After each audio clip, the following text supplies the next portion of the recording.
We got that 912, bringing all the heat to you. Southern style, we keep it fresh. Lights on us, we just the best. Spotlight shine bright, take the stage. All right, so this is Tone from 912 Spotlight. I'm at Fraiser's barbershop here in Hinesville, talking to Mr. Fraiser about his start in the business, growing up here in Hinesville, and some insight for younger barbers coming up. Thank you for having me, Mr. Fraiser. Okay, good. Okay, first, so your name is, what's your first name, sir? Charles. Your name is Charles Fraiser. That's right. Okay. And so you grew up here, born and raised in Hinesville? In Liberty County, yeah. In Liberty County, okay. So tell me a little bit about your upbringing here in Liberty County. Well, I was brought up in Liberty County, raised up down Walterville, but it's always been my home. And I kind of grew up in the barbershop. My father was a barber. Okay. And I learned the trade from him. Okay. And he ran it till he died. He died in 1968. Okay. And then I've been running it ever since 1968. So this is the original barbershop your father owned? Original barbershop. It was built in 1956. This barbershop was built in 1956. Okay. And you've been cutting since 68? Huh? How long have you been cutting here? Well, I've been cutting hair ever since I was about 18. Oh, yeah? Okay. I'm 85 years old. 85 years old. You've been cutting since you was 18 years old. Okay. License up on the wall there. Okay. Prove it. Do you have your original license up there? Yeah. Okay. Okay. Original license. Okay. In fact, I got it in my wallet also. Okay. Yeah. My original license. Here we go. I started as an apprentice. Got my master license in 1959. Okay. This is from 1959. Wow. Wow. The master license in 1959. Wow. Apprentice license in 57. Oh, your apprentice license was in 57. Okay, so you was an apprentice for 2 years. Yeah, and then I went and took the state test, and I passed the state test, and then I got my master license. And been cutting ever since. Ever since. Okay. Well, not full time until my father passed. Okay. And then I came in here full time in 68. In 68. 1968. Okay. What was it like around here in 1968? Oh man, it was segregation. Really? Yeah, okay. It was segregation. Okay. That's why we're back here now. Everything back here was, segregated. Okay. Wasn't nothing downtown for us. Right. So this was a kind of black community, black businesses and stuff.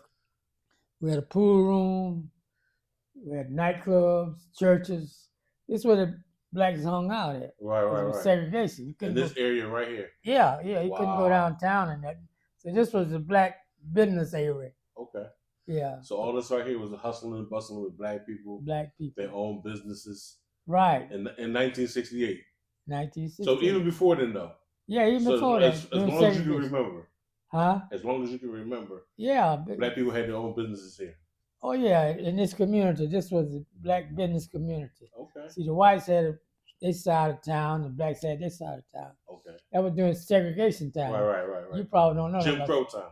Yeah. Yeah, I was born in 1971, so. Yeah, you don't know nothing. Yeah, it was different. It was a little different at that time. Yeah. Things didn't start breaking real good back in the 70s. So you couldn't have a business downtown there. Right. That was run by white people.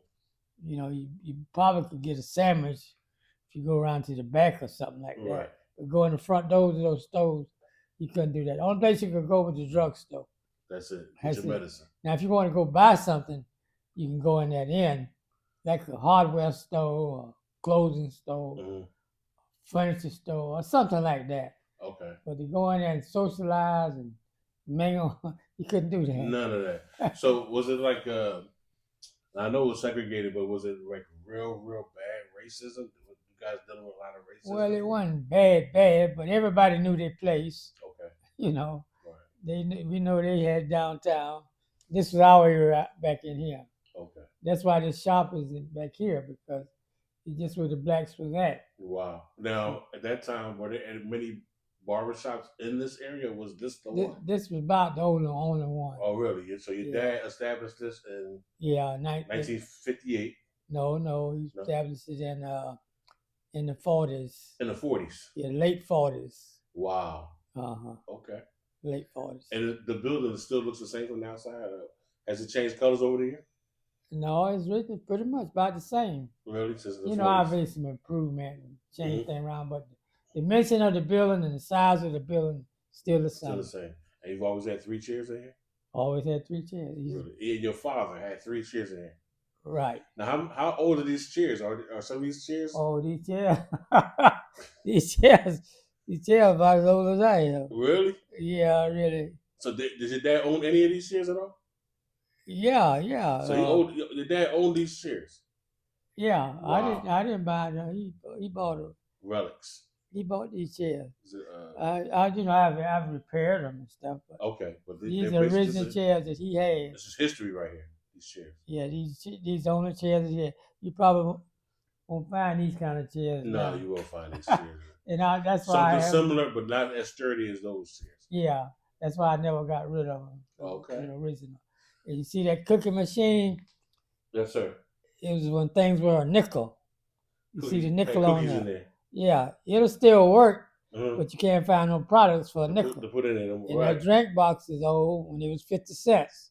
It still works. What year did this box come in here? Huh? What year did the box come in here? Oh, it was back during them times too. Yeah. Yeah, both of them are original. Now your dad did your dad have these, or did you put them? He had the machine, cooking machine, Uh-huh. but I got the drink machine. Okay. But it's old too. That's when things were 50 cents. Right. Now, were bottles coming out of there or cans? Cans. Cans coming out of there. It'll work now, but you know, you can't sell nothing. Cans not for 50 cents, right? Wow. No, you can't sell them for 50 cents. Okay. So your dad was cutting hair, and I had another brother that could cut hair. oh yeah, was he a barber here as well? Yeah, before he went in the military. Okay. In college, went off to college. Okay. He was older than I was. I'm the youngest one. Oh, you're the youngest one. Yeah, it was my father here, my brother there, and I always been in the center. You always been at chair, and that's been your chair ever since. My chair always been the center. Now, have you had other barbers here since? No, since my father died. My brother left first, Mm-hmm. and then it was me and my father. I would do it part time, Mm-hmm. but he was in full time, and he passed. I was working at Folk Still when he passed. Okay. And then he passed out. See, could I make it work? Okay. And so far, I've been here since 1968. Was that 57 years? Wow. So when your dad was cutting hair, did you naturally develop a love for the cutting hair, or did your dad encourage you? How did that happen? It just happened being around it all the time, I guess. Kind of picked it up. He never really forced me, but, you know, kind of encouraged me a little bit. I was a little reluctant at first because I wanted to get out of high school, man, move on. Right. But I don't know. It's somehow or another. I didn't plan it that way. Okay. Like I planned maybe going to college, do some stuff and stuff. Right. But I don't know. When time to go to college, you know, I didn't have that desire. It seemed like, you know. Mm-hmm. So I kind of hung around, did other things, still cutting hair. And I did it part time until he passed, and then I said I'll try to give it a shot myself. Mm-hmm. Been in there ever since. Well, and what year did he pass? What did you say? 1968. In 68, he passed away. Yeah, he passed at a young man too, 51 years old. Okay. So that was the height of the racism and all that. Yeah. We had lost King. Martin Luther King had died in 1968. Robert Kennedy died that year. Right. Yeah, right. Okay. Right.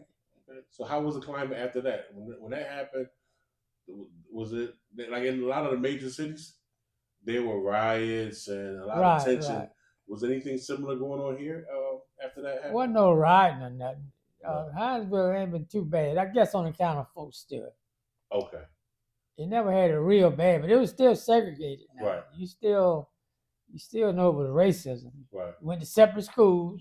Mm-hmm. I went to separate schools. You couldn't go to a white school. Right. And whites didn't go to our school. What was the name of the school you went to? Hmm? What was the name of the school that you went to here? The old Liberty County High School down the Okay. Midway. So It's still there. It's still there, but they rebuilt it. No, they remodeled and re-renovated. Oh, really? Okay. But nobody having school there now. They turned it into an auditorium. The gymnasium's still down there. Okay. Uh-huh. And then when they integrated, everybody came to Blackwell. They built a new school.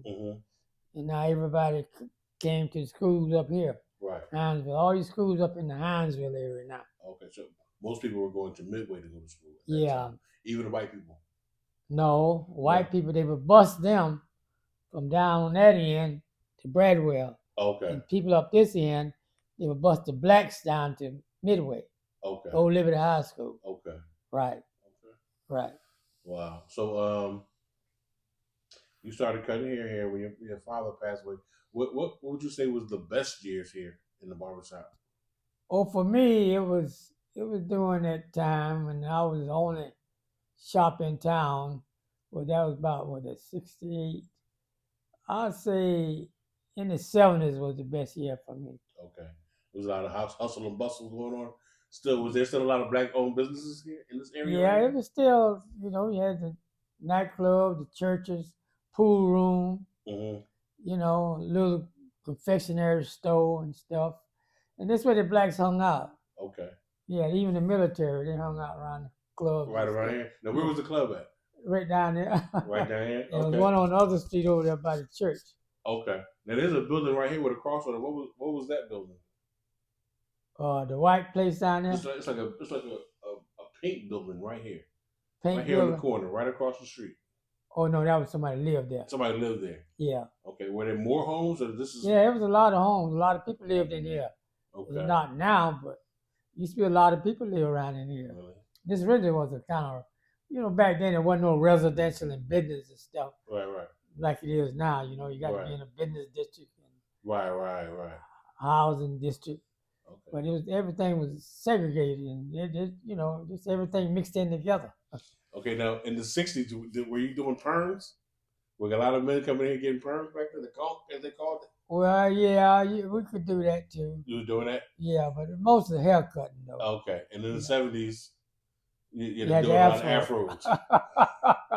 Had the afro. I had one myself. You had an afro too? Yeah, I had an afro. Okay. I got pictures where I had the afro. Okay. So the 70s was afro. Mm-hmm. And then they started getting haircuts. Some of them now still wearing a little afro. Oh, really? Yeah, they got all kind of styles now. You know that. Oh, yeah. The young kids love that, all the hair, the wild hair. So, do you still cut customers from those days? I still got one or two. One or two? They're real old though. I'm 85. Okay. And most of them around my age. I got one that's older than me. Mm-hmm. But the rest of them, they're up there in them 70s. I still got some customers get haircuts. that I had for a long time. Okay. And they still live here in Hinesville? Yeah, in the area. In the county. Close by. Some from Midway, some Walterville. But that's most of my business now. Older people and kind of middle-aged people. Right. They're more customers. I don't even get no kids now. No kids. They don't want no old man. If their old man can't cut their hair. And then they don't get it cut like they used to. Right. Kids even wearing them styles now. Exactly. Braids, right. dreads and stuff. Exactly. Yeah. Okay. Dreads is a big thing right now. Yeah, dreads is a big thing. So right now your prices are $20 for a haircut. Right. What were you charging in '68? When I first started, it was $1. $1 for a haircut. Now, were you using electric clippers or were you using electric clippers? Electric clippers at the time. I got a pair of hand clippers, but I always use electric clippers. Really? And what was the popular brand back then? Austin. Uh-huh. That's like Austin Wall. Austin Wall with the Yeah, Austin and Wall. I still use Austin. Oh, do you? Yeah, and I still use Wall. Okay. When Andis came out later on, I use Andis. Okay. For the tears. The trimmer. Yeah, for the trimmer. Okay. Now, where were you? Now, like we use the Andis trimmers. They got all kinds now. Right. But what were you shaping people up with, putting the line on them? What were you using? Well, I was mostly using a razor. Okay. And the Andis. Okay. But some like the razor, some don't like the razor. Okay. I know y'all probably don't use a razor, do you? Oh, yeah, we use the clipper and a razor now. Both. Yeah, I do the same thing. Yeah, okay. Yeah. So So you said there were a lot of black businesses in the area. Yeah, it was a few, you know, and it had a few. As I say, a pool room, barbershop, little confectionery, and nightclubs and churches. What about a restaurant? Well, the nightclubs sold food. Sold food, but most people right here cook their own food. Yeah. Right. Yeah. This was a housing area, all mixed in together. Okay. Back then, you know, no black business was downtown. Right. No. So how long before all the black businesses like closed? Like, well, when it started integration. Okay. Then we start going to the white businesses. Right. So the black business dwindled down. Survive. And that's everywhere. That was in the big cities and everywhere. Yeah, everywhere. That happened everywhere. You're right. Yeah, you had your black section in the cities and striving. Right. Even in Savannah, you had black theaters, black restaurants, motels, everything. Right. But when they integrated, the blacks left it, the black businesses, and went to the white business. Okay. It was about integration. They were so glad that they could go in their stores and stuff. The black businesses closed up. They shut the black businesses down. Right down, yeah. So the only black business that really survived was funeral homes and barbershops. Right. Well, barbershop, yeah. We don't really want anybody else cutting our hair. Yeah, right. That's the only thing that really survived. Right. But everything else kind of dismantled. And like you said, that's happening in all the major cities. Yeah. All over the country. Yeah. Yeah. You had plenty of black businesses, motels, you name it, service stations, all kind of businesses. Because you had no choice.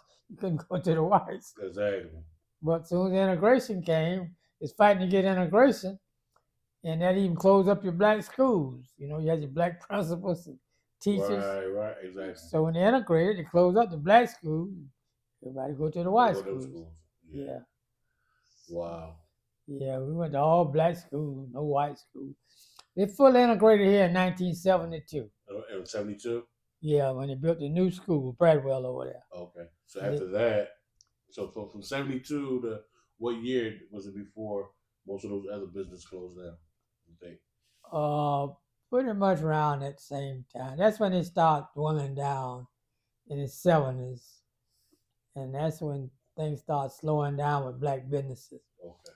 Because they put a shop downtown there. I don't know what it used to be Curtis. And it's a white guy that owned it. But he had black barbers in there. And then blacks start going there. And then other shops, you know, you said integration, you got to cut anybody come in there. Right. So that's what you had. And you got a lot of shops around town now. Yeah, there are a lot of shops here. Yeah. Especially with the military here, and the city is growing. Yeah. One of the clients I used to cut in Philly, he used to tell me, he's from here. And he used to tell me how fast the city started growing. Yeah. And you know how it is now. So I can imagine that there's a need for more barbershops. Yeah. Oh, yeah, definitely. Now, there was a small post out there one time, folks stood. It had about 2,000 people. It was real small then. And then everybody knew everybody. And it started really blossoming in 1975. And really, that's when the third medium tank battalion came in here, really. And then the 24th Infantry Division. Now, during the Vietnam War, it picked up a little bit. And then when that died down, it died down again. But then when the 24th Infantry Division came in 1975, that's when it started booming again. Okay. And been booming ever since. Okay. Folks still, yeah. Have you ever cut any celebrities? No. Any famous people from Hinesville? No. Any politicians like a mayor or anybody? Mayor? Yeah. You ever cut the mayor before here? A mayor? I've cut the mayor. Oh, yeah? Yeah, you know. What mayor was it? Who was it? Well, the mayor pro tem. And well, really, I didn't cut his hair, but I knew him pretty good. But the city councilmen, I've cut their hair. Okay. In fact, I cut some of them hair now. Okay. And county commissioner. Okay. They all local guys. All local guys. Okay. But now, you was talking about how the 75, how integration changed the climate around here and how we dealt with each other. How did the crack era affect this neighborhood? like it did all the other areas. Same thing. Yeah, people got on that stuff. And Right. that was a problem in the community also. Right. Yeah. So it affected the same way here. Yeah. Hmm. Yeah, that was a problem also. Really? Yeah. Okay. How did it? I guess it affected the neighborhood. Like it affected every neighborhood. I'm from Philadelphia. Philadelphia. So the city is like a lot more dense than it is here. Mm-hmm. You don't have all this space like you have in between the homes here. So right. I'm just wondering like how did it affect the housing here? Did people lose their homes here? Or? No, they didn't lose their home because all of them was family owned from generation to generation. Okay. And you still got a lot of people living in these homes. Mm-hmm. You know, pretty much. But a lot of them have died out. Okay. But the property is still there, you know. Okay. Yeah, some of the family members still own the property. Okay. Yeah. Did you ever marry? Yeah, I'm married and got 4 kids. Oh, yeah? Let me kiss me a minute. All my kids are grown. Okay. Yeah, my youngest kid is 53 years old. Oh, yeah? Yeah. I got 4 children, grandchildren, great-grandchildren. Catch it? Yeah, I got married kind of young. You got married young? Yeah. Really? Yeah, 21. You were 21. Mm-hmm. Okay. So you were 3 years in the barber business and then decided to get married. Yeah, well, yeah. Full time anyway. 68 you say you started. Yeah. Okay. Yeah, I got married. Okay. Still married. Same woman. Same woman. Now that's love. People don't do it like that anymore. What's the secret? No, ain't no secret. Ain't You take it day by day. You got your good days. You got your bad days. It's work. Yeah, you commit yourself. That's what you do. Right. No matter you commit yourself. And you say you had 5 kids? 4. 4. You and wife. How many grandkids? I got 1 grand, but I got 2 great grands. Okay. Yeah. Okay. None of them aspire to be a barber? No, they 3 of them are. Well, all of them in the college. The 3 of them finished, and they got in the other areas. They never, girls back then. Girls didn't cut hair. Right. No, it's all men thing. Oh, right, no doubt. Girls doing anything, they could be beauticians. Okay. There's a lot of women cutting hair now, though. Oh yeah. I mean, and there's some good barbers too. Yeah. Oh yeah. So, being a popular barber, I'm assuming this is the only barbershop back in those days. Back in those days.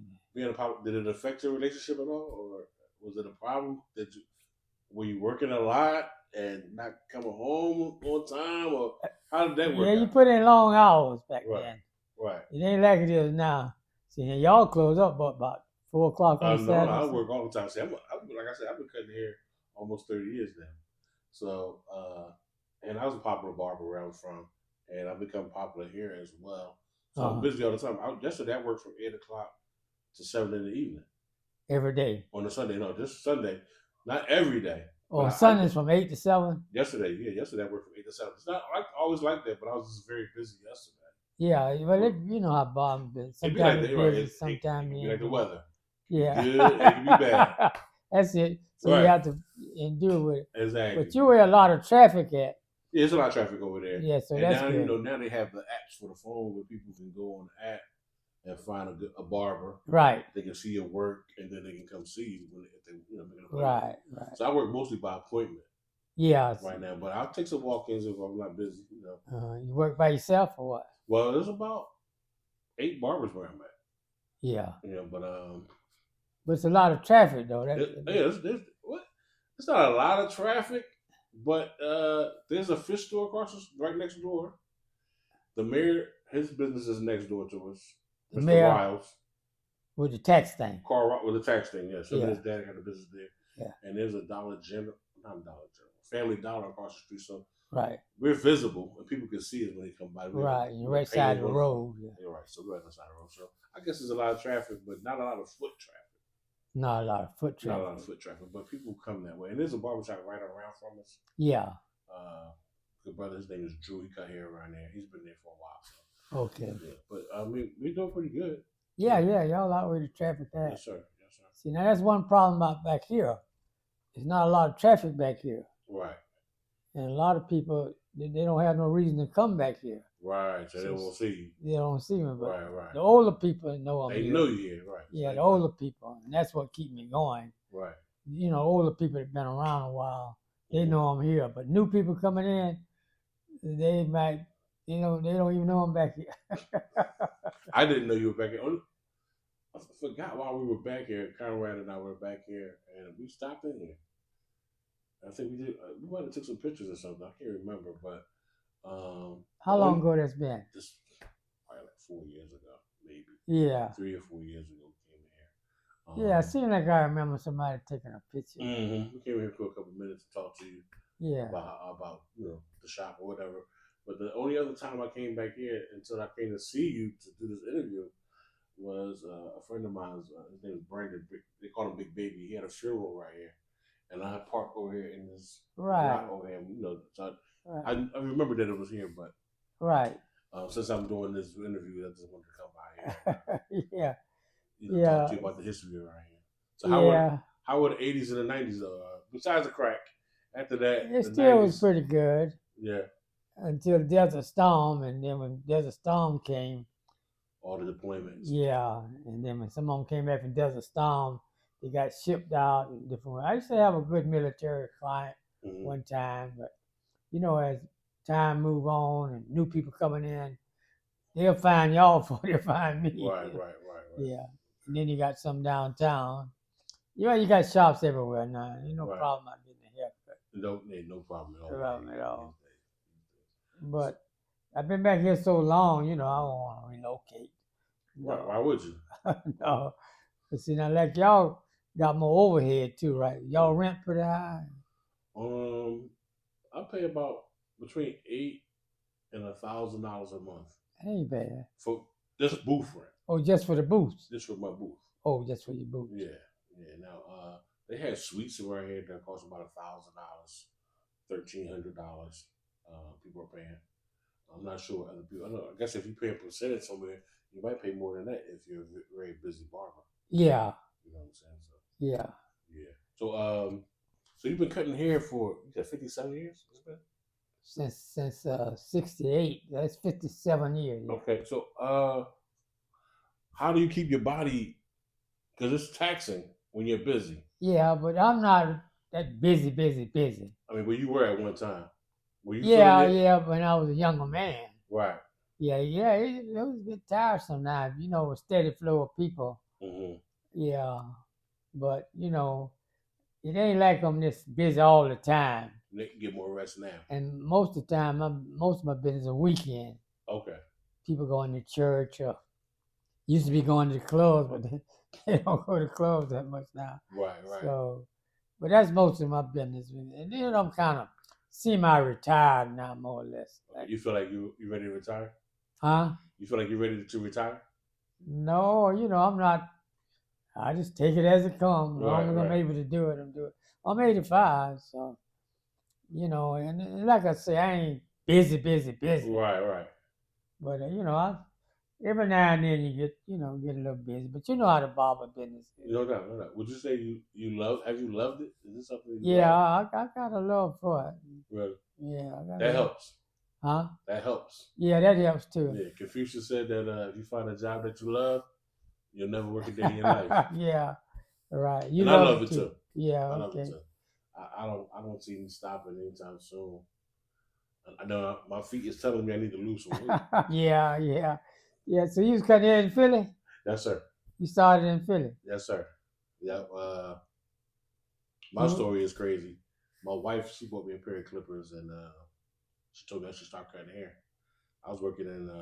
Your wife cut hair too? No, she didn't cut hair. She just told me I should start cutting hair. I don't know why she thought I would be a good barber, but you just cut the kids' hair? I just cut my son. She said, just cut our son.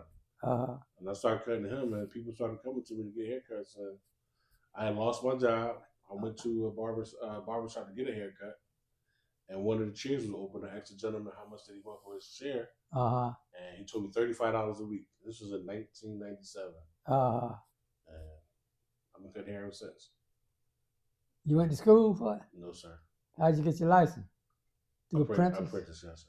Yeah, yeah. Yeah, if you can cut, that's the main thing. Yeah. Even when you go to school, they see you can cut. They assume you know they know you can do it. You Right. know. So they'll put you in. You know you go, but they see you can do it. Yeah, yeah. Some people have to touch, some don't. Like, just like anything else. I just had a natural touch for a while. Yeah, yeah. My wife saw something that I didn't see. Yeah. So yeah. It's been my first. It's been a love. I've been loving it ever since. It's giving me freedom to do what I want to do. Sometimes, you know. Yeah. But sometimes when you're a popular barber, you don't have any free time. Yeah. The demand is you got to be there. So yeah, man, it's a living. You got to make some money. We need yeah, money. you need money. You can't live without money. No, and there's no retirement plan in this. No, you got to work your own retirement plan. Yeah. Oh yeah. So yeah, how much? Yeah, y'all charge more than I do. I know. Yeah, right. Well, I charge $30. 30. Yes, sir. Yeah. It's rare that I just get $30. People pay me like $40 and $50. Yeah. So I don't plan on going up on my prices or anything. But your standard price is $30. $30. I charge $20 for children. For children? Yes, 20 sir. for children? Yes, sir. Mm-hmm. Yeah. Now what about shave? You do shaves or you don't hardly mess No, with hardly don't shave. Not with a razor. Yeah, okay. I got a shaver that I use, and people pretty cool with that. And I have some clients who like to get when they get a ball fade, they do like to shave, so I do shave them.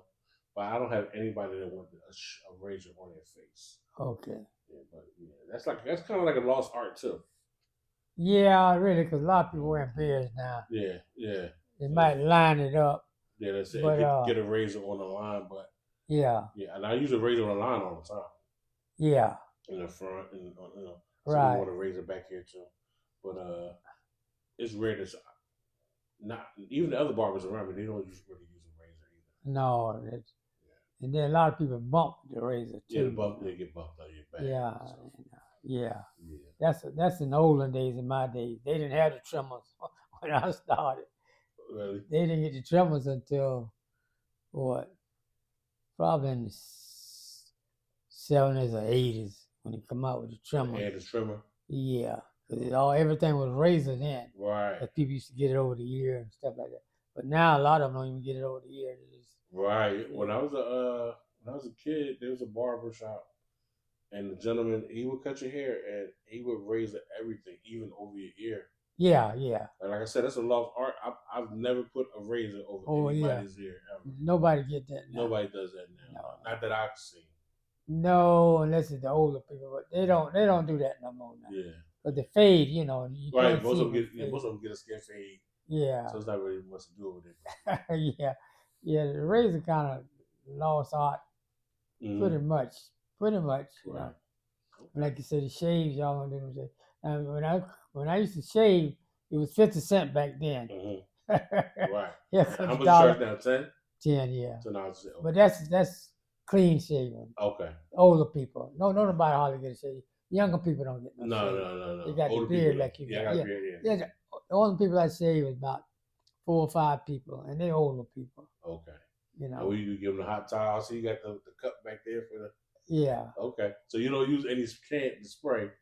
You use the cup and the soap still. Yeah, I still use cup and soap. The thing done changed so much. Right. Yeah, y'all do it different now, but y'all doing it right. Right. But some of them close up real early on Saturday, but you don't do that. No, I'm working all the time. As long as the money coming. Yeah. I'm coming. That's the right attitude. Yeah, I'm coming. I want to be there. I want to be dependable. I want to be there for my clients. Yeah. And that's why a lot of them come back all the time. So. Yeah, and even on Sundays. Every day. Every day. Like today, I'm off. Number one, because I scheduled this appointment. Yeah. With you. Yeah. And I needed a day off. Yeah. Sometimes I work. Every now and then. I work 14 days in a row. Okay. But then my body will say, take some pain medicine and sit your butt down. So. But you get a lot of retired military, or a lot of young guys. I get a lot of young guys. I have a couple of retired military guys that are in their 70s that come to me. I get good advice from them. What about military active duty? A lot of active duty guys, and And that's something I had to get used to. You know, at home, my clientele was always my clientele. Here, they might get deployed. Yeah. They might be in the field for a month. They might come one time, don't come back. Might not come back, you know. So yeah, the military, you know, they in and out all the time. So I had to get used to that. But a lot of the guys that I cut that are the military are always referring other military guys. So it keeps me busy. It helps a lot, yes. And what about white guys? You cut any white guys? Yeah, I cut everybody. I'll cut a shaggy dog if it come in there and walk through there with a bush. I'll cut it down too. But I cut white men too. Okay. You know, Latinos. Yeah, I mean, well, it's a diverse community, so you got to learn how to. Right, you have to do it. It's so diverse here. Yeah. Now, when I was in Philly, I didn't cut too many white guys. Every once in a while. Yeah, because white most gonna go with white. And mostly, you're right. And mostly it'd be a Latino. So I got used to cutting that kind of hair. When I first started cutting in my house, in the community where I lived at, it was diverse. And there were a lot of Latinos. There were some white guys, but I cut mostly Latinos. And their hair it's a little coarser, but it's very similar. So, somebody coming now. Okay. Okay, so we're gonna wrap up there. Okay. What advice would you give these younger barbers about? Well, like you say, stick with it and keep good hours. You know, be dependable. And, you know. Take care of business. That's about it. That's about it. Yes. All right. Thank you, Mr. Fraiser. Okay. We'll talk about come on in. Yeah. Okay. All right. Appreciate it. Now, if you don't mind, I'm gonna stick around a little bit. Okay. And I'll get some B-roll of you cutting. Okay. We got that 912, bringing all the heat to you. Southern style, we keep it fresh. Lights on us, we just the best. Spotlight shine bright, take the stage. From the coast to LA.